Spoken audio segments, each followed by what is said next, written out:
Bienvenue dans cette nouvelle édition du 12-15 au sommaire 2016, année de l'alternance au Bénin. Une année marquée par l'élection du président Patrice Talon, le chef de l'État qui souhaite impulser une nouvelle dynamique au pays. Retour également sur l'année 2016 au Burkina Faso, une première année de mandat pour le président Roch-Marc Christian Kaboré, confronté au défi de la réconciliation nationale. Et en Algérie, la loi de finances 2017 a été signée par le président Blaise Bouteflika, un texte qui acte officiellement le tournant de la rigueur. 2016 a donc été l'année de l'alternance au Bénin. Patrice Talon est devenu le nouveau chef de l'État. Dès ses premiers mois à la tête du pays, il a souhaité impulser une nouvelle dynamique au pays. Plusieurs réformes ont déjà été annoncées. Reportage de notre correspondant Lefti Ounou, commenté par Ibrahim Adouma. Nous sommes le 6 avril 2016. La ville de Porto Novo, capitale du Bénin, accueille l'investiture de celui qui présidera aux destinées du Bénin jusqu'en 2021. Patrice Talon, homme d'affaires il y a encore quelques mois, est président de la République du Bénin. Pour arriver à ce stade, il a dû faire face au premier tour à plusieurs candidats, dont Lionel Zinsou, Premier ministre, candidat de la coalition au pouvoir, les FCBE, mais aussi Sébastien Adjavon, lui aussi homme d'affaires. Ce dernier appellera ses électeurs à voter en faveur de Patrice Talon au second tour. Le résultat du vote est sans équivoque. Patrice Talon gagne la présidentielle par 65,39% des voix face à Lionel Zinsou, candidat du président sortant, qui récolte 34,61% des suffrages. Au niveau du siège de campagne de Patrice Talon, les résultats que nous avons obtenus coïncident parfaitement avec ce que la Sénat a annoncé comme tendance. Mais très vite, le nouveau président sera face à la réalité. Les défis politiques, économiques et sociaux ne sont pas des moindres. Le chef de l'État veut impulser une nouvelle dynamique dans la conduite du pays.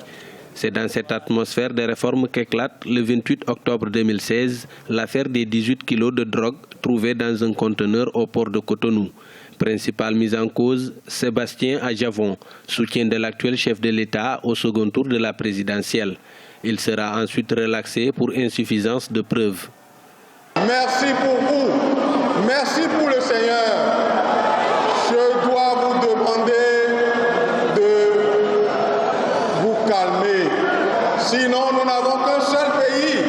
Les principales réformes du nouveau président béninois sont sur les plans politiques et institutionnels. S'il est vrai que nombre de ces réformes ont été saluées sur le plan national comme à l'international, certaines sont très mal vues par les partenaires sociaux, notamment les centrales syndicales. Ceux qui disent que tout va bien, mais ils n'ont qu'à le dire, c'est leur droit. Mais il y a d'autres qui disent que ça ne va pas. Et ils sont nombreux. Le président Patrice Talon affiche sa volonté de maintenir le cap. À cet effet, le programme d'action pour le quinquennat 2017-2021 a été dévoilé le 16 décembre 2016.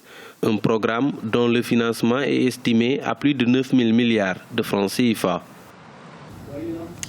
Au Burkina Faso, le président Roch-Marc Christian Kaboré a annoncé que l'ancien Premier ministre Isaac Zida sera rayé de l'armée pour désertion. En janvier dernier, le général Zida a rejoint sa famille au Canada grâce à une permission délivrée par les autorités. Mais depuis, il refuse de regagner le Burkina Faso. Pour rappel, Isaac Zida s'était emparé du pouvoir le 1er novembre 2014, au lendemain de la chute de l'ancien président Blaise Compaoré. Et nous restons au Burkina Faso pour un bilan de l'année 2016, une année qui a vu l'installation du nouveau président Roch-Marc Christian Kaboré. Le nouveau pouvoir est d'ailleurs confronté à plusieurs défis, dont ceux de la réconciliation nationale et de la consolidation des acquis démocratiques. Un reportage de notre correspondant Jean-Paul Ouedraogo. 2016 au Burkina Faso s'achève dans un contexte où le pays est plus que jamais interpellé sur tous les fronts, comme le reconnaissait le président du Faso dans son discours prononcé à l'occasion de la fête nationale dans la nuit du 10 décembre 2016. Au plan national, sous-régional, mondial, il se doit d'apporter sa contribution à la sécurité et à la satisfaction des aspirations de ses populations.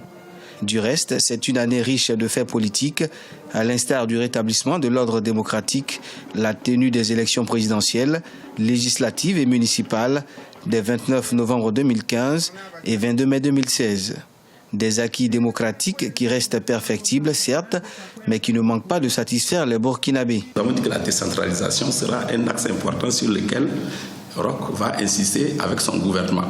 C'est-à-dire le transfert des compétences au niveau, que ce soit les compétences matérielles, compétences financières et compétences en ressources humaines, je crois que le président Roch s'est engagé à accélérer ce transfert de compétences. Alors ça veut dire que les pouvoirs locaux vont connaître un développement extrêmement important.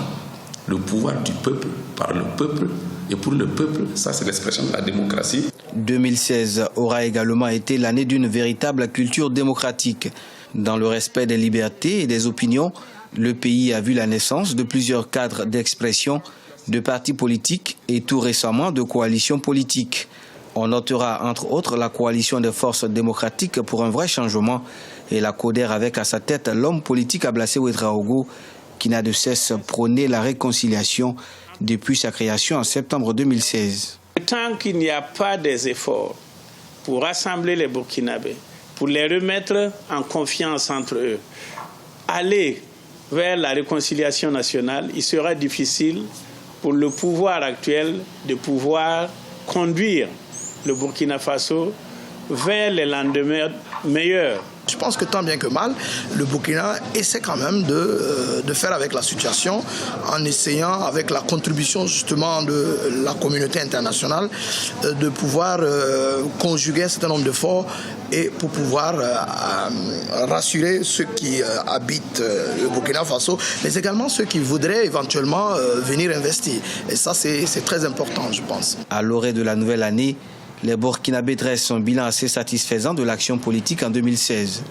Une appréciation confortée par les réformes constitutionnelles en cours, le fonctionnement des institutions, le repositionnement du pays dans le concert des nations et la gestion des dossiers judiciaires liés à l'insurrection populaire et au putsch manqué du 16 septembre 2015, dont le début des procès prévu le 20 décembre 2016 a été renvoyé au 5 janvier 2017.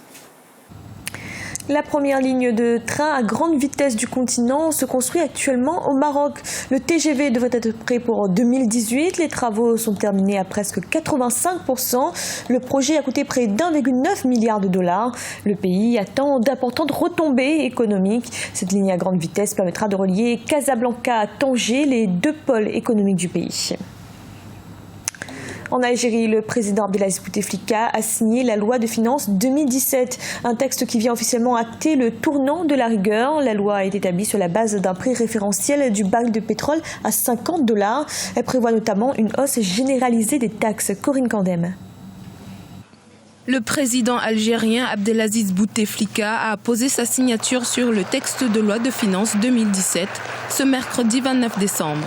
Établie sur la base d'un prix référentiel du baril de pétrole à $50, cette loi votée à l'unanimité par l'Assemblée populaire nationale prévoit un budget d'équipement de 2 291,3 milliards de dinars, partagé entre des dépenses d'investissement pour 1 620,4 milliards de dinars et des opérations en capital pour 670,9 milliards de dinars. La loi de finances 2017 introduit également des allègements de certaines procédures ainsi que des incitations fiscales au profit de l'entreprise et de l'investissement. Les réserves de change du pays vont baisser à 114 milliards de dinars à la fin décembre 2016. Maintenant, nous avons une vision claire sur notre économie. Je vous signale également que les chiffres confirment que l'Algérie est dans une position confortable grâce aux mesures prises par l'État, telles que la rationalisation des dépenses et l'encouragement de l'investissement afin d'atteindre l'objectif de la diversification de l'économie. Pour faire face à la baisse des recettes pétrolières, la loi Finances 2017 signée par le chef de l'État algérien prévoit une hausse de certains impôts et taxes, ce qui va entraîner une hausse généralisée des prix après celle enregistrée en janvier 2015. Si certains experts y voient un risque d'explosion sociale dans le pays, le gouvernement a tenu à rassurer le peuple algérien en réaffirmant que toute mesure prise était dans leur intérêt général. Nous avons les moyens d'améliorer la situation économique du pays durant l'année 2017. Je tiens à rassurer les Algériens et je leur dis que le gouvernement travaille pour eux. Il est au service du citoyen et du peuple, ni plus ni moins. Les mesures économiques prises par l'État algérien visent notamment à réduire la dépendance du pays aux recettes provenant de la vente des hydrocarbures afin de sortir de la crise économique et financière. Elles seront évaluées lors de la 20e réunion tripartite prévue en mars 2017. Ce journal a été réalisé par l'ensemble de la rédaction. Merci de l'avoir suivi. Retrouvez dans un instant une nouvelle édition de l'information.